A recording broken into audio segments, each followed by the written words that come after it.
जय माता दी दोस्तों। आज शुक्रवार के दिन हम सब सुनेंगे संतोषी माता की व्रत कथा। एक बुढ़िया थी, उसके 7 बेटे थे। 6 कमाने वाले थे और एक कुछ नहीं कमाता था। बुढ़िया 6 की रसोई बनाती, भोजन कराती और उनसे जो कुछ जूठन बचती वो 7वें को दे देती। एक दिन वह पत्नी से बोला, देखो मेरी माँ को मुझसे कितना प्रेम है। वह बोली, क्यों नहीं होगा प्रेम, वो आपको सबका जूठा जो खिलाती हैं। वो बोला, ऐसा नहीं हो सकता, जब तक मैं अपनी आँखों से न देख लूं मैं नहीं मान सकता। कुछ दिन बाद त्योहार आया। घर में 7 प्रकार का भोजन और लड्डू बने। वह जांचने के लिए सिर दर्द का बहाना कर पतला वस्त्र सिर पर ओढ़े रसोई घर में सो गया। वह कपड़े में से सब देखता रहा। सब भाई भोजन करने आए। उसने देखा माँ ने उनके लिए सुंदर आसन बिछाया, हर प्रकार का भोजन रखा और उन्हें बुलाया। वह देखता रहा। सारे भाई भोजन करके उठे तो माँ ने उनकी जूठी थालियों से लड्डू के टुकड़े उठाकर एक लड्डू बनाया। जूठन साफ करके बुढ़िया माँ ने उसे पुकारा, बेटा 6 भाई भोजन करके गए, तू कब खाएगा। वो कहने लगा, माँ मुझे भोजन नहीं करना है, मैं परदेश जा रहा हूँ। माँ ने बोला, कल जाता हुआ आज ही चला जा। वो बोला, हाँ आज ही जा रहा हूँ। यह कहकर वह घर से निकल गया। चलते समय पत्नी की याद आ गई। वह गौशाला में कंडे अर्थात उपले थाप रही थी। हम जावें परदेश आवेंगे कुछ काल, तुम रहियो संतोष से धर्म अपनो पाल। पत्नी बोली, जाओ पिया आनंद से हमारो सोच हटाए, राम भरोसे हम रहें ईश्वर तुम्हें सहाय। 2 निशानी आपन देख धरू मैं धीर, सुध मति हमारी विसारियो रखियो मन गंभीर। वह बोला, मेरे पास तो कुछ नहीं है, यह अंगूठी है, सो ले और अपने कुछ निशानी मुझे दे। वह बोली, मेरे पास क्या है, यह गोबर भरा हाथ है। यह कहकर उसकी पीठ पर गोबर के हाथ की थाप मार देती है। वह चल दिया। चलते चलते दूर देश पहुंचा। वह एक साहूकार की दुकान थी। वह जाकर कहने लगा, भाई मुझे नौकरी पर रख लो, साहूकार को जरूरत थी। बोला, रह जा। लड़के ने पूछा, तनख्वाह क्या दोगे। साहूकार ने कहा, काम देख कर दाम मिलेंगे। अब वह सुबह 7 बजे से रात 10 बजे तक नौकरी करने लगा। कुछ दिनों में वो सारा काम अच्छे से करने लगा। सेठ ने काम देखकर उसे आधे मुनाफे का हिस्सेदार बना दिया। वह कुछ वर्षों में बहुत बड़ा सेठ बन गया और मालिक सारा कारोबार उस पर छोड़कर चला गया। उधर उसकी पत्नी को सास ससुर दुख देने लगे। सारा घर का काम करवा कर उसको लकड़ियां लेकर जंगल में भेजते थे। घर में आटे से जो भी भूसी निकलती उसकी रोटी बनाकर रख दी जाती और फूटे नारियल की नारेली में पानी। एक दिन वह लकड़ी लेने जा रही थी। रास्ते में बहुत सी महिलाएं संतोषी माता का व्रत करती दिखाई देती हैं। वह वहां खड़ी होकर कथा सुनने लगी और उनसे पूछने लगी, बहनों तुम किस देवता का व्रत करती हो और उसके करने से क्या फल मिलता है। यदि तुम मुझे इस व्रत का महत्व बताओगी तो मैं तुम्हारी बहुत आभारी होंगी। तब एक महिला बोली, सुनो यह संतोषी माता का व्रत है, इसे करने से गरीबी का नाश होता है और जो कुछ मन में है वो सब संतोषी माता की कृपा से मिल जाता है। महिला बोली, 1.25 आने का गुड़ चना लेना, प्रत्येक शुक्रवार को निराहार रहकर कथा सुनना, मनोकामना पूर्ण होने पर उद्यापन करना। रास्ते में लकड़ी के बोझ को बेच दिया और उन पैसों से गुड़ चना लेकर माता की व्रत की तैयारी कर आगे चली और सामने मंदिर देखकर पूछने लगी, यह मंदिर किसका है।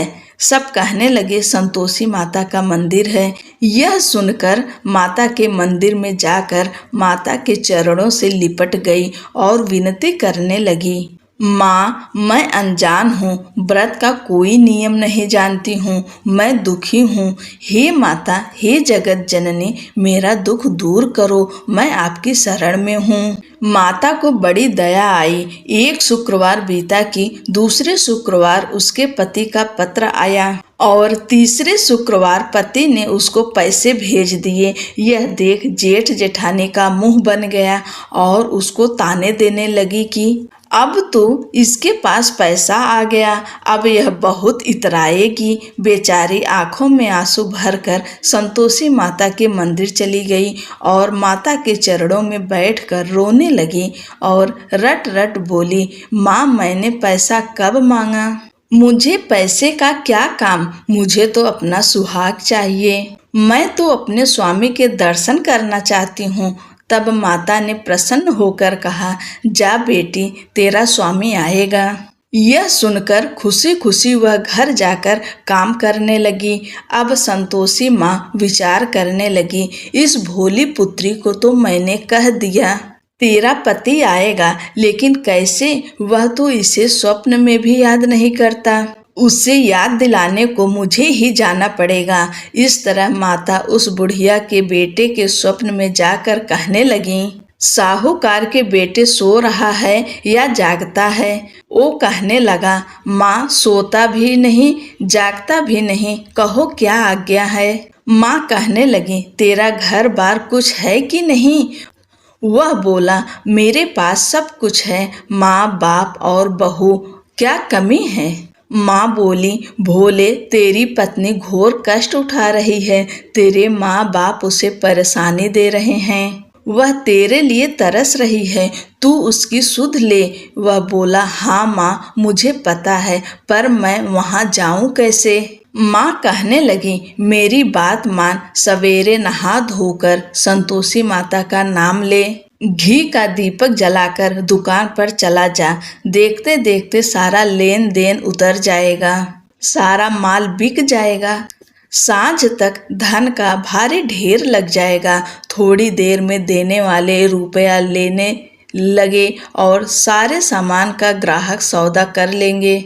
शाम तक धन का भारी ढेर इकट्ठा हो गया और संतोषी माता का यह चमत्कार देखकर खुश होने लगा और धन इकट्ठा कर घर ले जाने के लिए वस्त्र गहने खरीदने लगा और घर को निकल गया।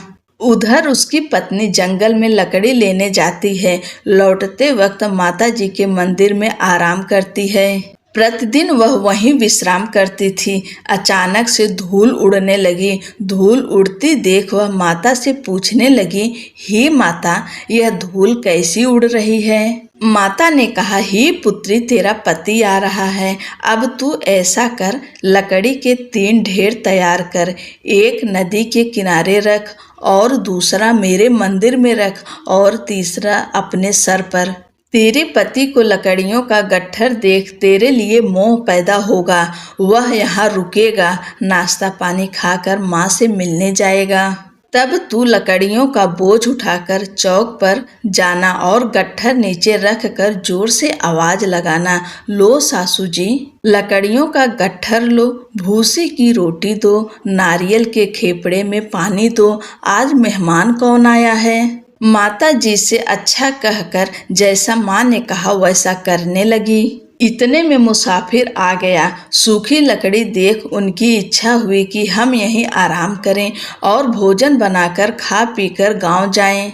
आराम करके गांव को चले गए। उसी समय सिर पर लकड़ी का गट्ठर लिए वह आती है। लकड़ियों का बोझ आंगन में उतारकर जोर से आवाज लगाती है, लो सासू जी, लकड़ियों का गट्ठर लो, भूसी की रोटी दो, आज मेहमान कौन आया है? यह सुनकर उसकी सास बाहर आकर अपने दिए हुए कष्टों को भुलाने के लिए कहती है, बहू, ऐसे क्यों कह रही है? तेरा मालिक आया है, आ बैठ, भोजन कर, कपड़े गहने पहन। उसकी आवाज सुन उसका पति बाहर आता है। अंगूठी देख व्याकुल हो जाता है। माँ से पूछता है, माँ, यह कौन है? माँ बोली, बेटा, यह तेरी बहू है। जब से तू गया है तब से सारे गांव में भटकती फिरती है, घर का काम काज कुछ करती नहीं, 4 पहर आकर खा जाती है। वह बोला, ठीक है माँ, मैंने इसे भी देखा और तुम्हें भी। अब दूसरे घर की चाबी दो, उसमें रहूंगा। माँ बोली, ठीक है। तब वह दूसरे मकान की तीसरी मंजिल का कमरा खोला, सारा सामान जमाया। एक दिन में राजा के महल जैसा ठाट बाट बन गया। अब क्या था, बहू सुख भोगने लगी। इतने में शुक्रवार आया। पति से कहा, मुझे संतोषी माता के व्रत का उद्यापन करना है। पति बोला, खुशी से कर लो। वह उद्यापन की तैयारी करने लगी। जेठानी के लड़कों को भोजन के लिए गई। उन्होंने कहा, ठीक है, पर पीछे से जेठानी ने अपने बच्चों से कहा, भोजन के वक्त खटाई मांगना, जिससे उसका उद्यापन न हो। लड़के गए, खीर खाकर पेट भर गया, लेकिन खाते ही कहने लगे, हमें खटाई दो, हमें खीर नहीं खानी है। वह कहने लगी, खटाई नहीं दी जाएगी, यह तो संतोषी माता का प्रसाद है। लड़के उठ खड़े हुए, बोले, पैसा लाओ। भोली बहू कुछ जानती नहीं थी, उन्हें पैसे दे दिए। लड़के उसी समय इमली लेकर खाने लगे। यह देखकर बहू पर माताजी ने गुस्सा किया। राजा के दूत उसके पति को पकड़कर ले गए। जेठ जेठानी कहने लगे, लूट लूट कर धन लाया था, अब पता लगेगा। जब जेल की मार खाएगा। बहू से यह सहन नहीं हुआ। रोती हुई मंदिर गई, कहने लगी, हे माता, यह क्या किया। हंसाकर अब भक्तों को रुलाने लगी। माता बोली, बेटी, तूने उद्यापन करके मेरा व्रत भंग किया है। वह कहने लगी, माता, मैंने क्या अपराध किया। मैंने भूल से लड़कों को पैसे दे दिए थे, मुझे क्षमा करो। मैं फिर तुम्हारा उद्यापन करूंगी। माँ बोली, अब भूल मत करना। वह कहती है, अब भूल नहीं होगी। अब वो कैसे आएंगे। माँ बोली, जा, तेरा पति तुझे रास्ते में आता मिलेगा। वह निकली, राह में पति मिला। उसने पूछा, कहाँ गए थे। वह कहने लगा, इतना धन जो कमाया है उसका टैक्स राजा ने मांगा था, वह भरने गया था। वह खुश होकर बोली, अब घर को चलो। कुछ दिन बाद फिर शुक्रवार आया। अब बोली, मुझे दोबारा माता का उद्यापन करना है। पति ने कहा, करो। बहू ने फिर जेठ के लड़कों को भोजन को कहने गई। जेठानी ने एक दो बातें सुनाई और तुम सब लोग पहले ही खटाई मांगना। लड़के भोजन से पहले कहने लगे, हमें खीर नहीं खानी है, हमारा जी बिगड़ता है, कुछ खटाई खाने को दो। वह बोली, खटाई किसी को नहीं मिलेगी, आना हो तो आओ। वह ब्राह्मण के लड़के लाकर भोजन कराने लगी। दक्षिणा की जगह उनको एक एक फल दिया। संतोषी माता प्रसन्न हुई। माता की कृपा हुई। 9वें मास में उसे सुंदर पुत्र प्राप्त हुआ।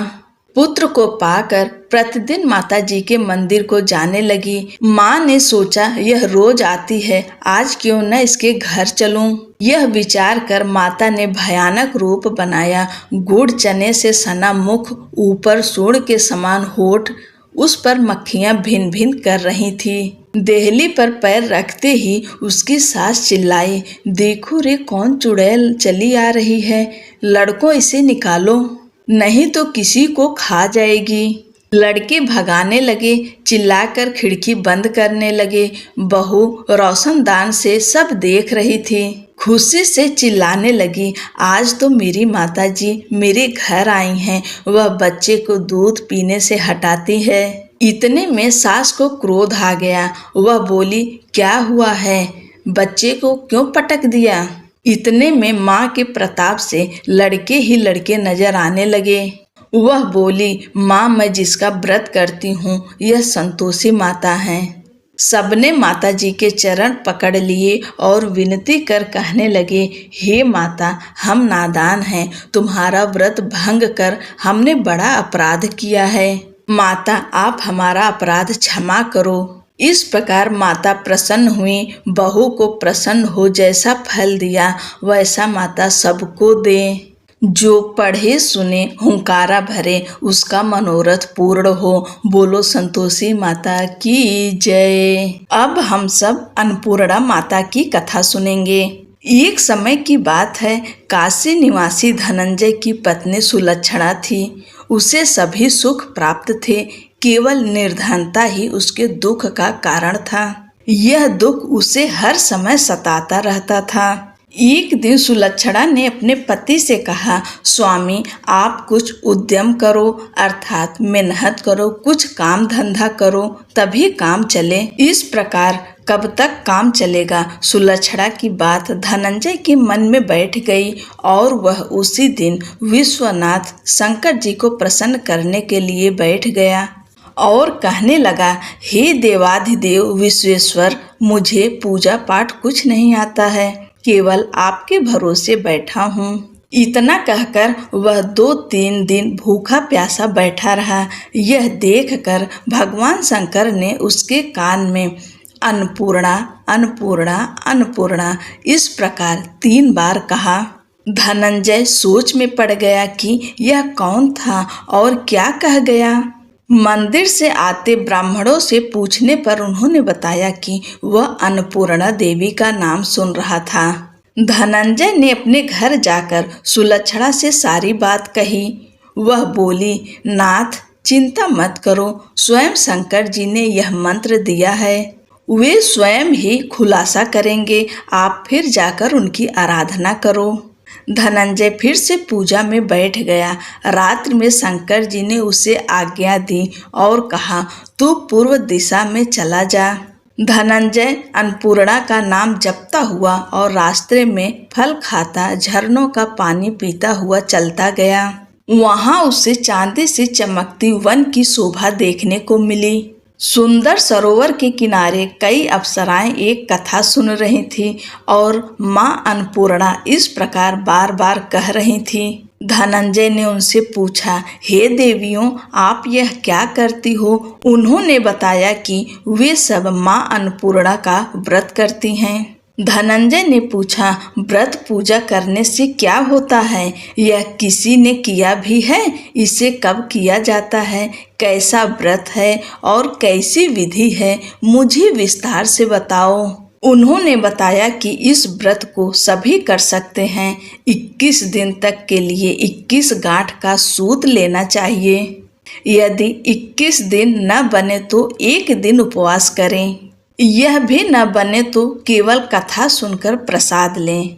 निराहार रहकर कथा कहें। कथा सुनने वाला कोई न मिले तो पीपल के पत्तों को रखकर सुपारी या धृत कुमारी अर्थात ग्वार पाठ वृक्ष को सामने कर दीपक को साक्षी कर सूर्य, गाय, तुलसी या महादेव को बिना कथा सुनाए मुख में दाना न डालें।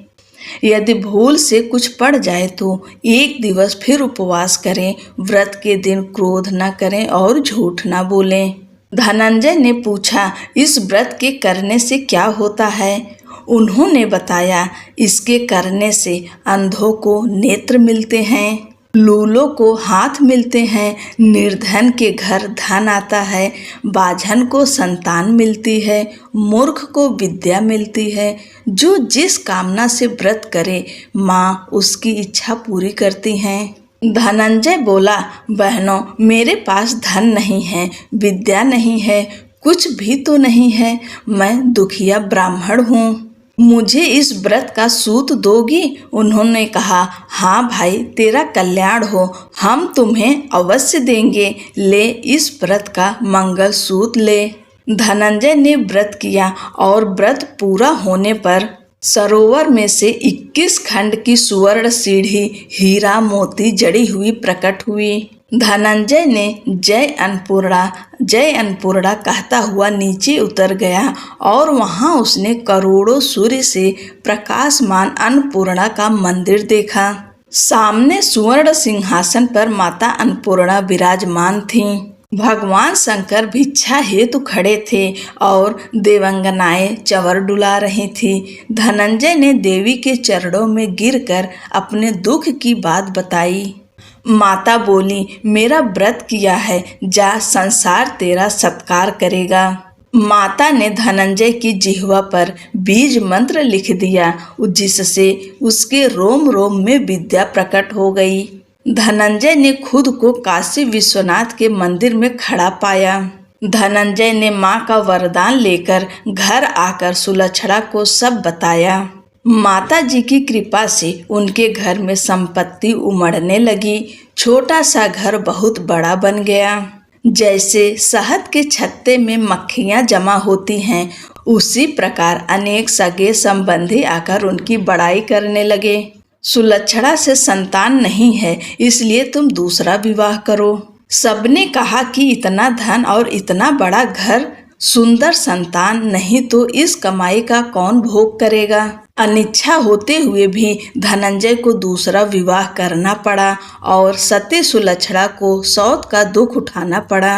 दिन बीतते गए और फिर अगहन मास आया।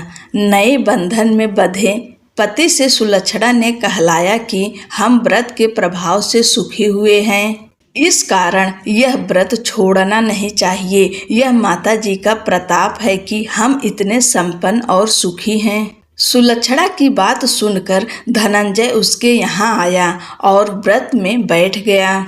नई बहू को इस व्रत की खबर नहीं थी। वह धनंजय के आने की राह देख रही थी।